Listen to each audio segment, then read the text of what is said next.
Welcome to the session on promoting liberal values and democracy and discourse on the internet. To kick this session off, I would very pleased to welcome Vera Jourova, the European Vice President for Values and Transparency, formerly the Commissioner for Justice and Consumers. So Vice President, welcome. Thank you. Hello. We have 15 minutes to seek your wisdom, so perhaps we'll get started straight away. And I'm very pleased that technology is working well. I'm in Sydney and you're in Brussels, and this is a global summit, so that's good. In these sorts of summits, it's often quite common for the conversation to be about the recent past or the near future. But I wonder if I might ask you, thinking about human rights and values for Europe, what do you think the challenges will be for the next decade, for the next 10 years? Yeah, thank you very much, Paul. Hello again. I think that it won't be easy 10 years because the first thing is to make the people or make the values and human rights a reality for the people. We sometimes have a tendency to speak about the Charter of Fundamental Rights, which is a fantastic piece of work which guarantees fundamental rights. But I would rather like to speak about the rights themselves. And this is what we have to do, to explain the society that there are rights which can be enforced, which should be enforced in case of some injustice and some gaps. And I think that in the next 10 years, we will be facing two challenges. First, the post-COVID time. I'm sure that the consequences of COVID in our society will live longer than the virus. And we already now see that the pandemic widened the inequality gap and put fundamental rights to the test. And the second thing is digitalization, the transition. It is quicker than we expected. We wanted to digitalize the society in Europe. We even wanted to, I sometimes say, digitalize democracy and democratize digital. And we wanted to have more time for that. But you see that now everything is getting very, very rapid tempo, and so these are two challenges which we will have to not to adapt to, but to be able to face them. And speaking about the technologies, I think that I'm sure that new technologies should not mean new values. We have the values here. We have the rights. Our predecessors were fighting over centuries, a lot of sacrifices, and we have the values which we have to protect even in the technological era. And we, as you know, we are good at regulating in European Union. We regulated first the data protection. Now the world is watching how it works, and thus we want to continue and to react on the digital technologies and the revolution, where we see that the money is pushing it and that the technologies are emerging, that we have to react by meaningful rules. And we want to do it our European way. And our European way is mainly to guarantee that the values and human rights will be present, will be guaranteed. So our European approach for the Europe's digital society include several principles: universal access to internet services, accessible and human-centric digital public services and administration, ethical principles for human-centric algorithms, and protecting and empowering children in online space. These are 4 principles out of the broader list, but these are the main features. And still, I think that in the next 10 years, we will see a lot of fear and uncertainty in our society. we have to try to understand better why many people in Europe are turning to populism, extremism, exclusion, and hatred, and to stop this trend. And by doing so, we should not be lecturing the people or being ignorant or being ridiculing. It means that we have to open up any possibility to communicate with the people, with the general public, with those who are not with us in our bubble. I really feel bubbled in, especially with this method of work. High time we start to meet again, because we really have to again try to increase the trust of people in democracy. And this, I don't know any better way or any other way than communicate, explain, being accountable, and listen to what the people fear of and what the people would like to gain. Yeah, I think that's excellent.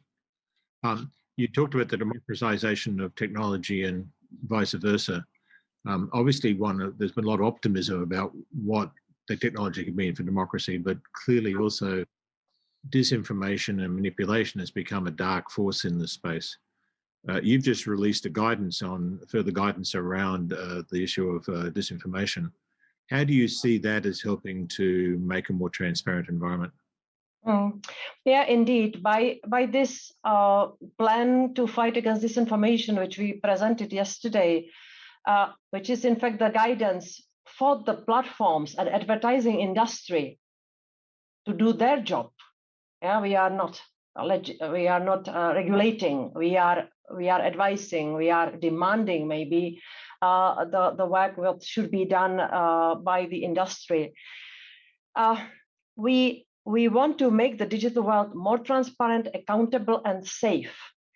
And there are obligations for the digital industry, and we also have an offer for the people, for the citizens, or advice to be more mindful of what's happening to them, to be more critical about what they read, to be more the masters of internet rather than passive audience.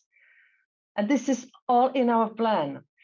And when I speak about the masters of internet, I speak about the individual citizens who should survive, not being replaced by easy to manipulate crowd. It's a big difference. It's a big difference. So what we are proposing is no censorship. We want more fact-checking, more activity from the people to flag the harmful content if they see something which should be fact-checked.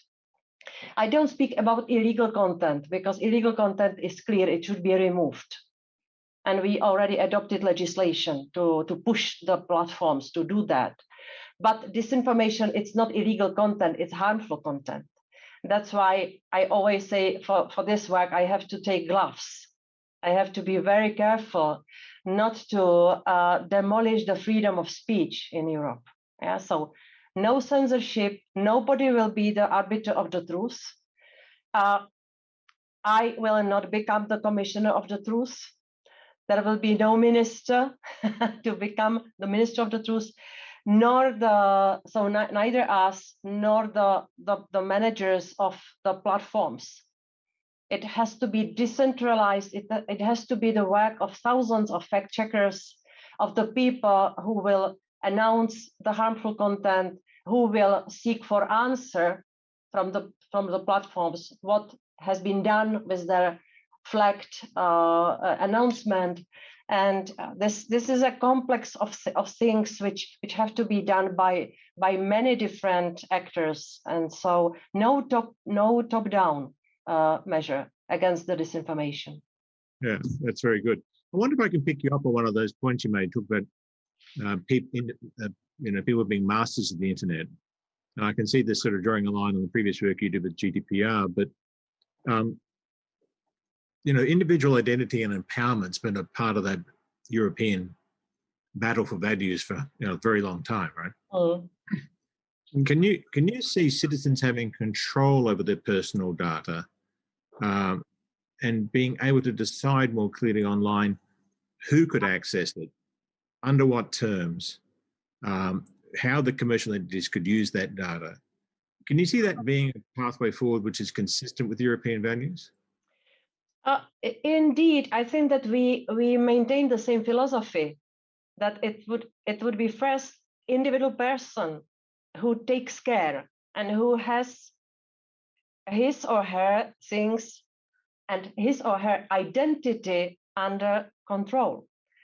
And it was amazing experience for me. Sorry, I have long memory. I remember when I came to the Commission in 2014, and suddenly the GDPR landed on my table long before adoption. Yeah, and I was not expert in this field, so I realized suddenly, and maybe thanks to the lack of knowledge, I suddenly had a chance to feel something rather than to think about it. And I felt that the level of unfreedom what the people have in internet era, the unclarity about what's happening in the black box of internet, the lack of possibility to get out of the system freely and to decide on own identity, believe me, it reminded me my times in communist regime. Very similar feeling suddenly, yeah? So that's why I believe that with GDPR, we did the right thing to give the people the individual choice, the consent, and of course it has to be balanced and had to be balanced with the clear obligations for those who are collecting data, monetizing the data, selling the data, and who are gaining control over the individual people. So it's a mixture of things, and I believe that we did the right thing with GDPR. Yeah, I can see also the challenge of actually having giving people the ability to actually have terms of being able to negotiate back with the data aggregators and having a power which is not just here's what you've got to protect, but actually here's what I can negotiate back with. And I think perhaps another thing with the data aggregators, we tend to talk with the platforms, but there's so many companies that collect data. That issue of being an information fiduciary. Can you see governments moving to the stage, not just in Europe, where they expect companies to use the data in the best interest of the data subject, not just in the best interest of advertisers? Well, of course, in Europe, I think we are equipped to not to let this happen. That the GDPR is sufficient barrier against prioritizing the interests of business or somebody big's interest rather than the individual people. And let's look again at the obligations those who are collecting data have. Not to give, and I don't want to give a full legal lecture, but just the main elements. Processing of personal data must be lawful, fair, and transparent to the data subject. So the people have to remain subjects. They must not become objects. Yeah, that's the difference. The data must be collected for specified, explicit, and legitimate purposes, and not further processed in a manner that is incompatible with those purposes. And this already excludes manipulation. So while this is not a fiduciary duty on all organizations in the sense that some professions have vis-a-vis their clients, these rules put clear limits on what organizations can do with personal data they process. So I think that this is very clear.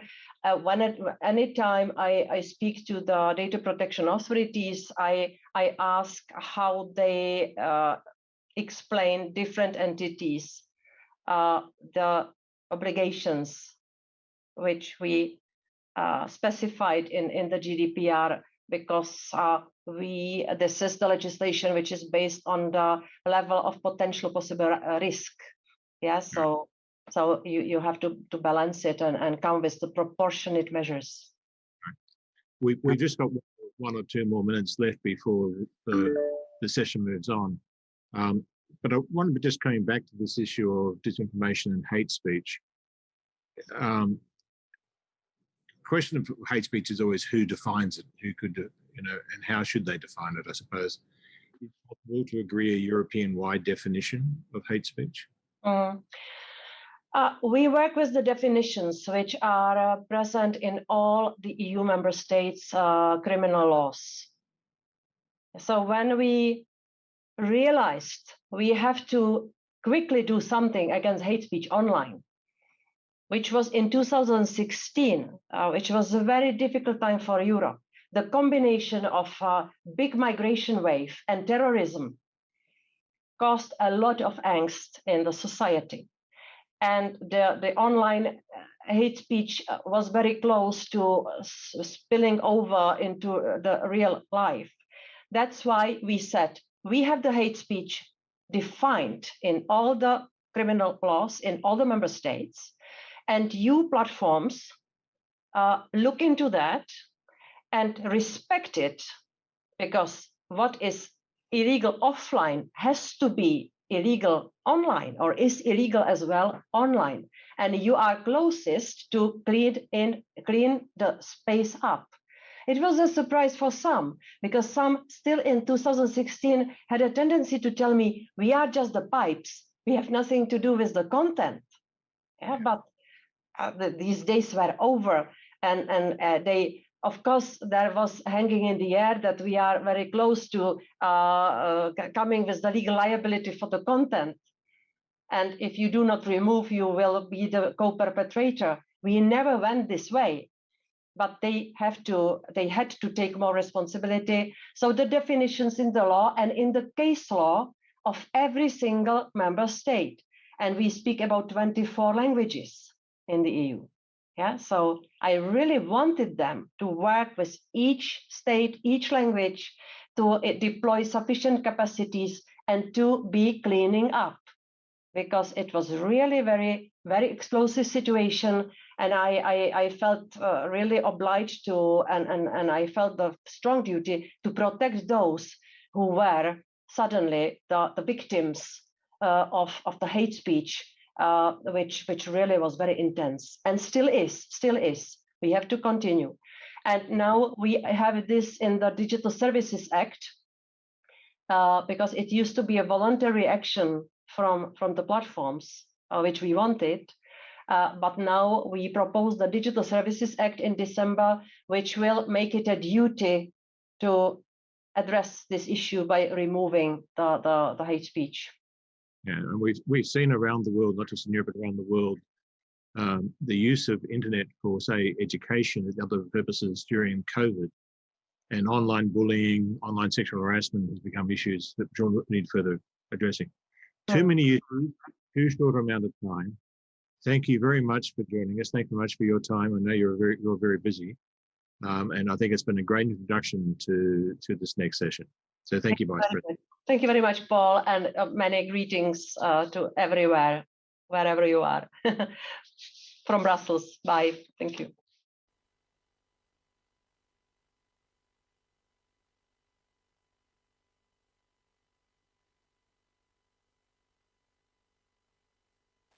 Meine sehr geehrten Damen und Herren, das Internet bereichert unsere Welt. Nie zuvor in der Geschichte der Menschheit gab es so viel Kommunikation zu so vielen Themen mit so vielen Teilnehmerinnen und Teilnehmern.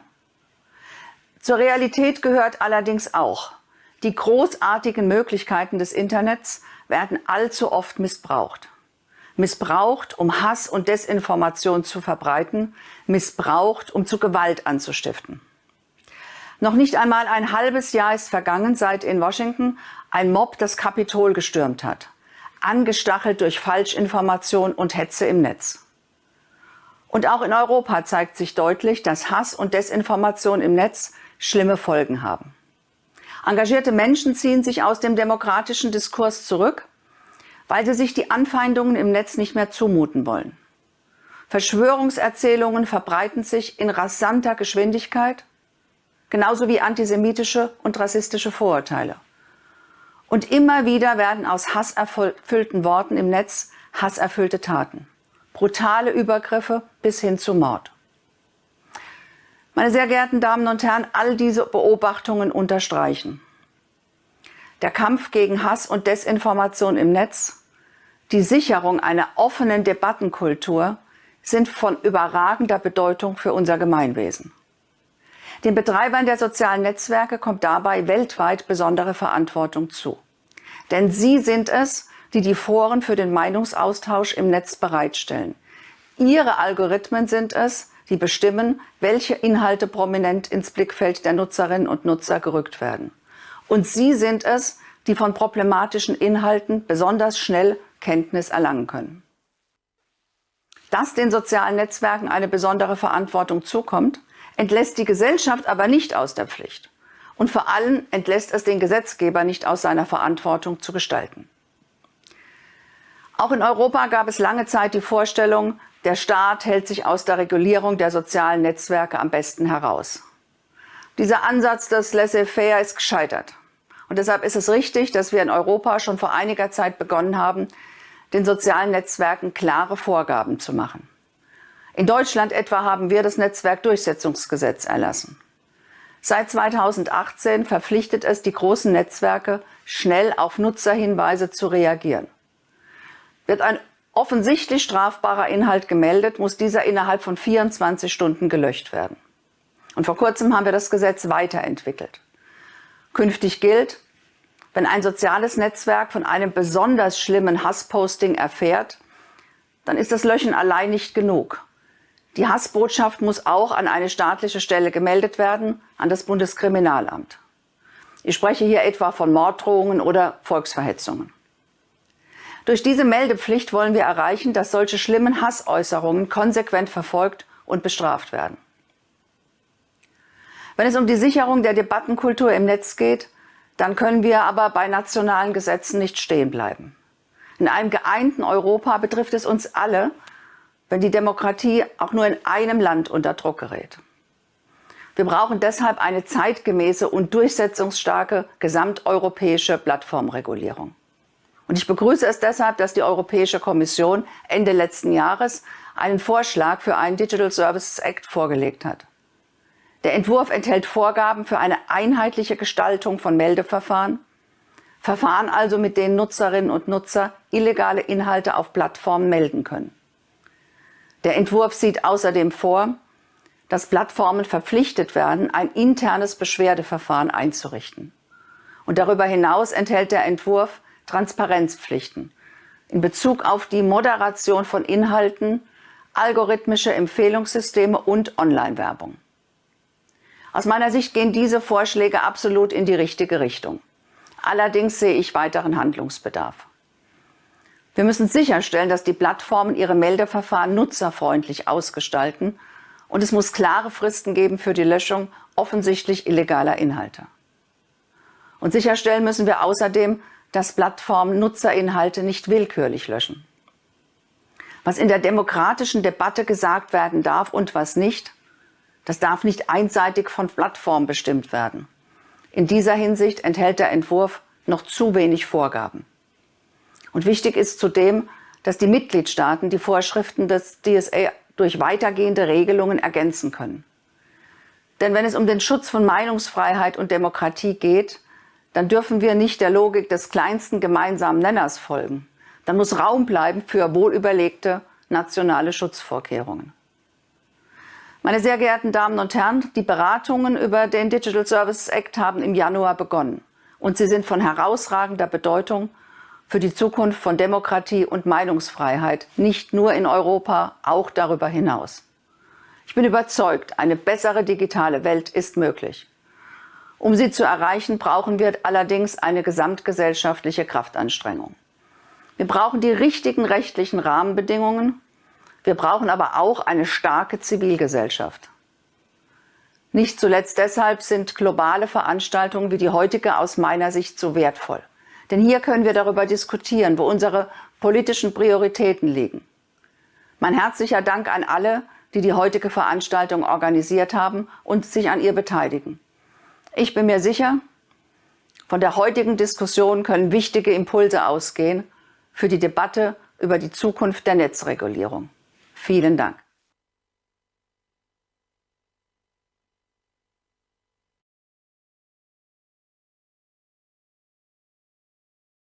Welcome everybody to this session about liberal discourse on the internet and how to protect the values that we all have in common in the digital world. This is a fantastic panel, and I just very quickly going to introduce the panelists. There's Rebecca McKinnon, founding director of Ranking Digital Rights for Freedom of Expression and Privacy. She's also a well-known activist in the field. Welcome, Rebecca. There's Kate O'Regan, director of the Bonavera Institute of Human Rights at Oxford and a former constitutional judge of South Africa. Welcome, Kate. Thank you. There's Paul Nemitz. He's a principal advisor for Vera Jourova, which you've just heard, and the Director General for Justice and Consumers. He was also the lead director for the reform of the EU data protection landscape, among many other things. And so he is also one of the exactly right people to talk to. Welcome, Paul. Hi. And last but not least, there's Dennis Snower, the man without whom all this wouldn't happen today, the president of the Global Solutions Initiative, and also a deep thinker about internet rights reform. Dennis, welcome to this session. So let me start with Paul, actually, from the European perspective, Paul. There is the Digital Services Act, there is the Digital Markets Act. The EU is extremely busy in the field. There's lots of activity. Where would you say does Europe stand in trying to develop its own model of digital rights and internet reform? I think we stand in the middle of a process which has started around 4 years ago. We have gone through a phase where there was a lot of talk on self-regulation of big platforms as regards hate speech and xenophobia and ethics for AI. All this has only worked to some extent, not satisfactory. And so the second phase is now that we have a lot of legal proposals on the table. They sound technical, but actually this is very important societal policy. This is not a technical matter. Very important, not only from an economic point of view, but also from the point of view of fundamental rights of individuals and the good functioning of democracy. So I would say we are now writing with the 4 proposals which we have on the table, the rule book, how we will live in the digital world in the future. And it's very important for everybody, and certainly not only for technology people, but also for technology people to engage in the democratic process, which then will lead to binding laws which are enforceable against everyone, including against the big players. Right. Well, thank you so much. Rebecca, as we've just heard, Europe is striving for its unique model and has been doing so for quite some time now. You also observe very closely what's happening both in the US and in China, so the other models. Can you let us in what the latest debates are on both sides of the Pacific?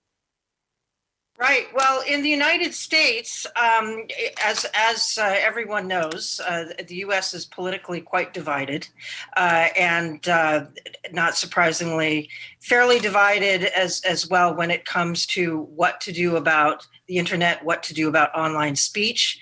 And there seems to be some growing consensus, I think, from left and right, that there needs to be some kind of federal privacy law, but exactly what form that will take and how long it will take to pass such a law remains hard to say, just given how distracted the U.S. Congress is on so many different levels. When it comes to speech regulation, on the right, you generally have arguments that the internet platforms should not moderate content at all, and should be held that the law should prevent them from doing so. And on the left, you tend to have arguments that would strengthen the responsibility of platforms to moderate content. A great deal of debate about intermediary liability and whether and how platforms should be held liable for different aspects. There is increasing consensus, I think, in some policy areas that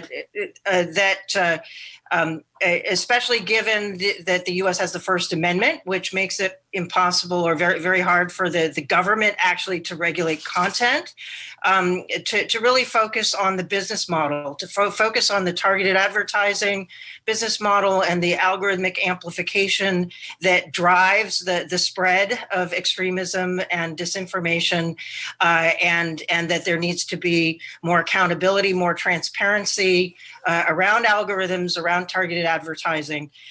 There's also, of course, a growing move towards antitrust. But again, what form that will take, there's a great deal of debate. So a lot of debate, quite unclear where things will go in the long run, but a recognition that the status quo is unsatisfactory to everyone, but for different reasons. China, of course, is moving forward with a new draft data privacy law. China presents, I think, a pretty clear model to governments around the world that want to establish control over their internet, sort of the model of internet sovereignty, that the state should have ultimate power to control the internet within its own borders. Of course, that presents challenges for cross-border flows of information and speech in particular. And so then on the U.S. side, of course, you have growing, I think you've heard growing talk from the Biden administration about the need to counter the Chinese authoritarian technology with democratic vision for technology. However, it's not quite clear what that democratic vision is, and whether the United States and Europe can reach sort of consensus about what does it mean to govern and operate technology in support of democracy, particularly when we're in a time of crisis where many of our democracies are seeing liberal values being challenged quite fundamentally, and the rise of identity politics and the desire for regulations that actually just kind of support different identity politics agendas. So it's a real challenge, but I think in the long run, if democratic societies are going to counter, I think, the spread and sort of the appeal to many governments of the authoritarian internet sovereignty model, we need to be able to make a case for why, what sort of a regulatory and technical set of frameworks should look like in support of open societies. What is the positive vision? And I think we're seeing parts of that from Europe, but we also need to make sure that in enacting any regulations, in any kind of technical standards for internet companies' operations, that we are making it possible for civil society, not just in existing democracies, but around the world, to be able to communicate across borders, for Belarusians to be activists, to be able to communicate outside, for whistleblowers and dissidents to use encrypted technologies. And that is the challenge, is how do we set forth the vision of how the internet can work that not only works for our existing democratic societies, but will enable and support civic space around the world to grow. Thank you so much for this global rundown, if you want.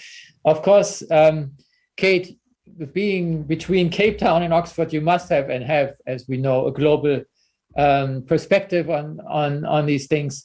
And you have done specifically a lot of work on hate speech. Maybe this being taken as a very important example.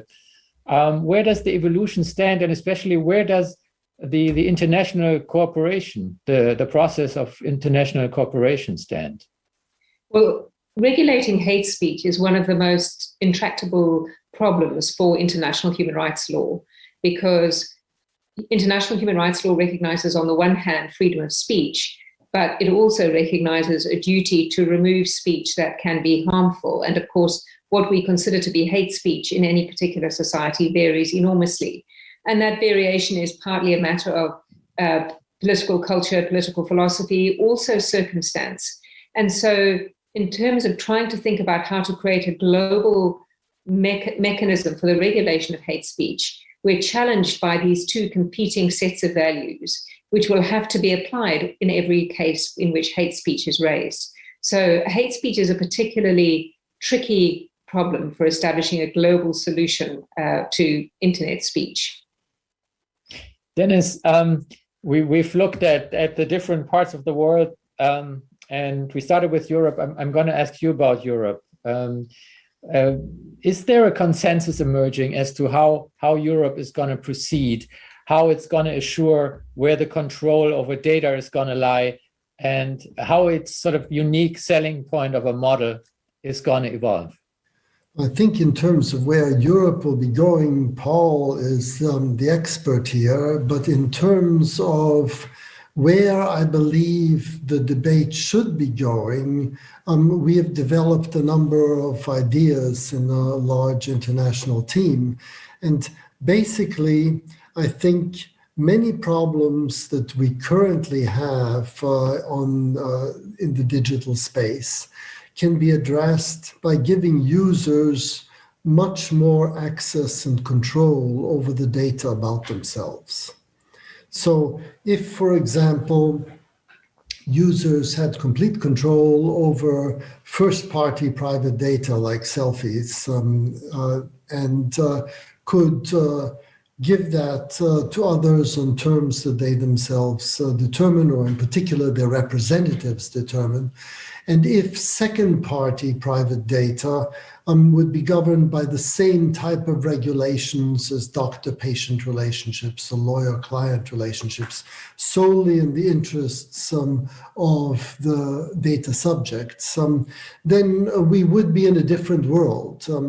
In addition, of course, one would need data commons where people can share data for a specific purpose, and there would be a fiduciary duty on the part of the people organizing the data commons to make sure that the data is only used for that purpose, maybe even technologically impossible to use it for others. And then lastly, official data, which is data like your name, your passport number, your belongings, and so on, that should have official authentication. It's just like in Germany, when you come into a hotel, they ask you for your passport, and to say I can remember my passport number and my name is not sufficient. They actually need to see the official authentication. That too is possible on the internet, and it would prevent multiple identities. And what it would do is it would make hate speech much more difficult, because people would have single identities that could be pinpointed by authentication. And in addition to changing, obviously, the model in terms of power asymmetries, because the representatives of users could then negotiate on much more level playing field with the digital service providers. You'd also have a huge economic revival, because currently I believe we give a lot of information about ourselves away for free, often without informed consent.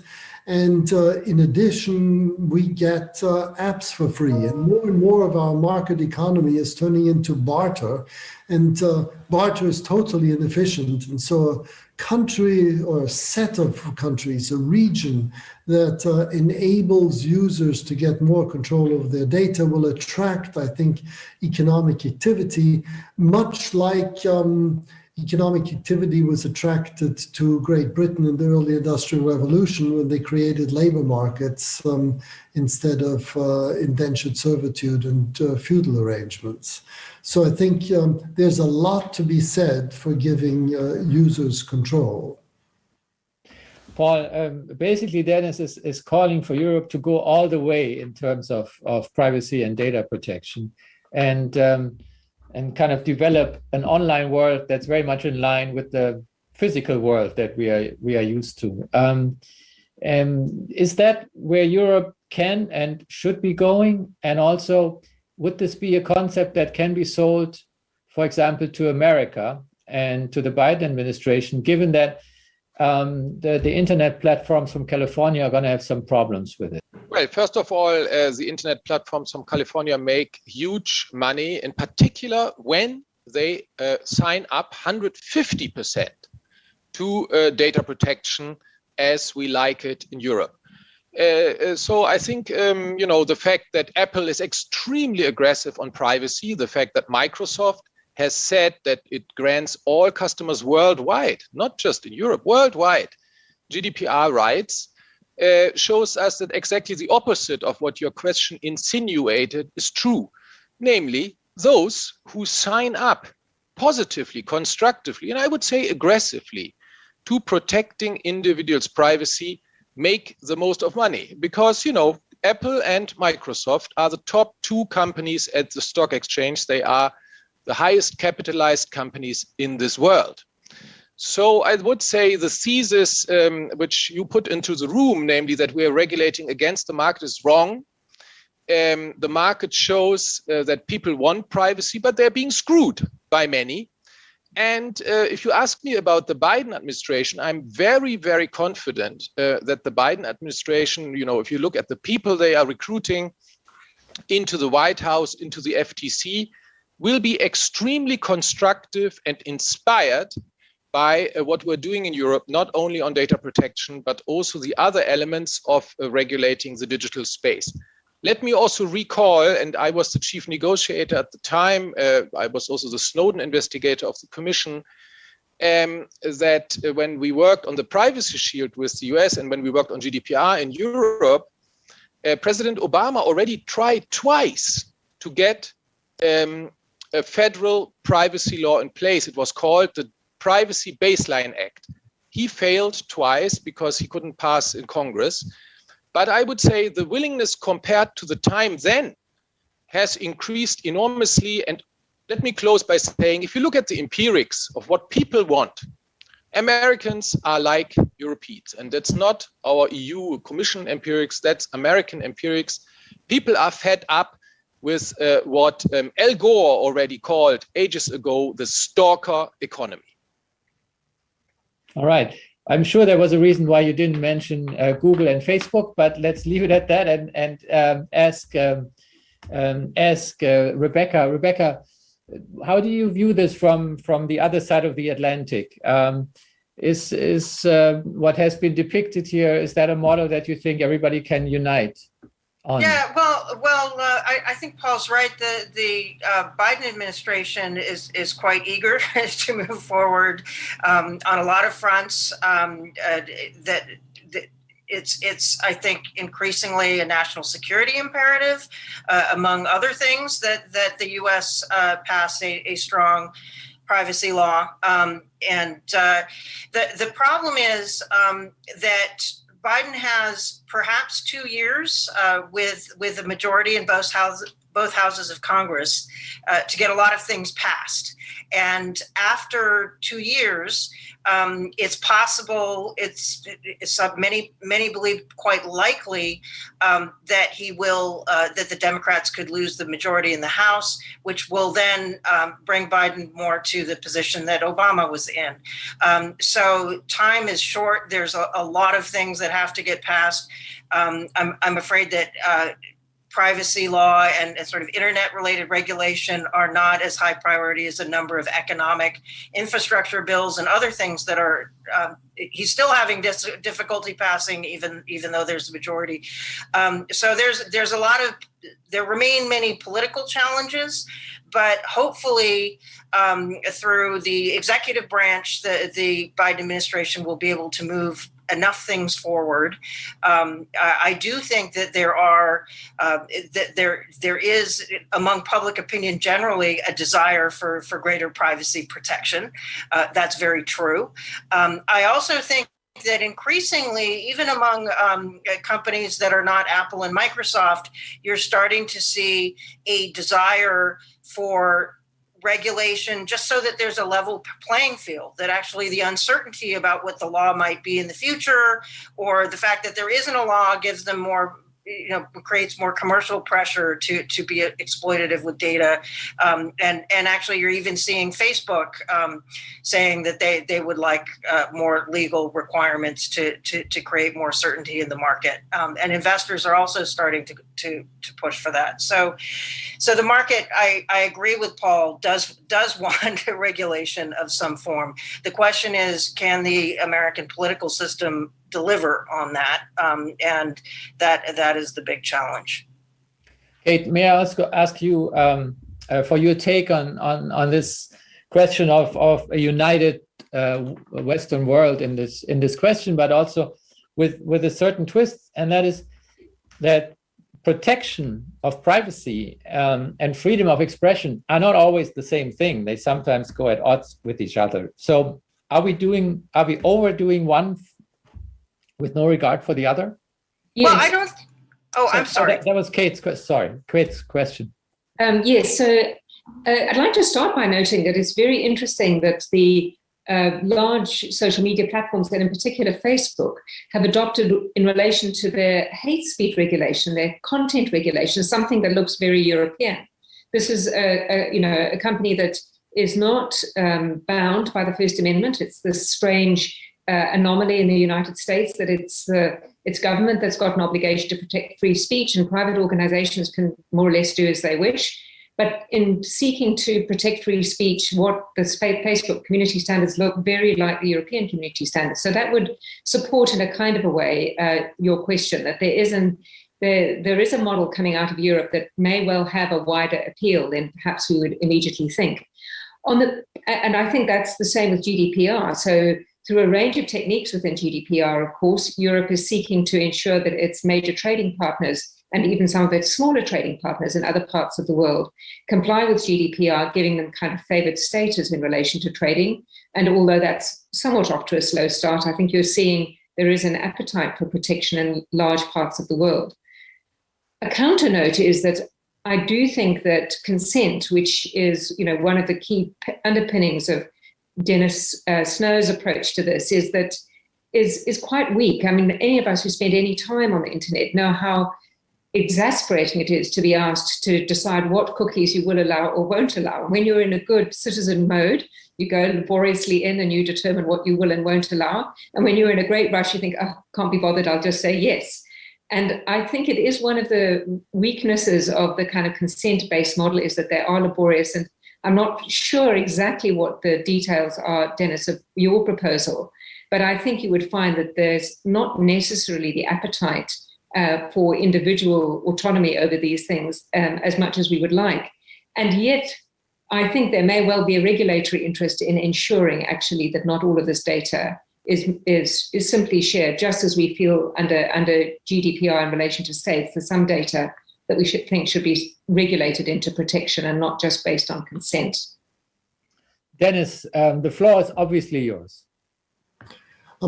I think you could not put your finger closer to the center of the target when you say there's not informed consent. And avoiding informed consent is easier, I think, than it sounds, because I believe that the online world should imitate the offline world.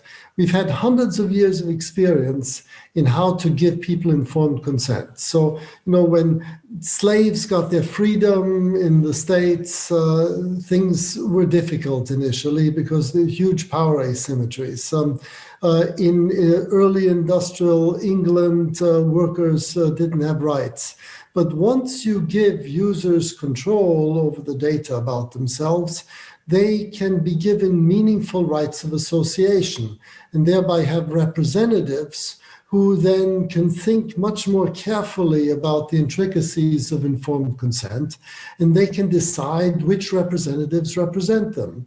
And just as we have enormous numbers of social groups in the offline world, we have that in the digital world as well, except that the platforms are all prefabricated for us. We're all stuck into this Procrustean bed, and all the data belongs to the digital monopolists. So if users got control and they were given rights of association, which they would clearly use, and the rights of vulnerable people would be protected as in the offline world, and then you could have GAAP type oversight of data traffickers.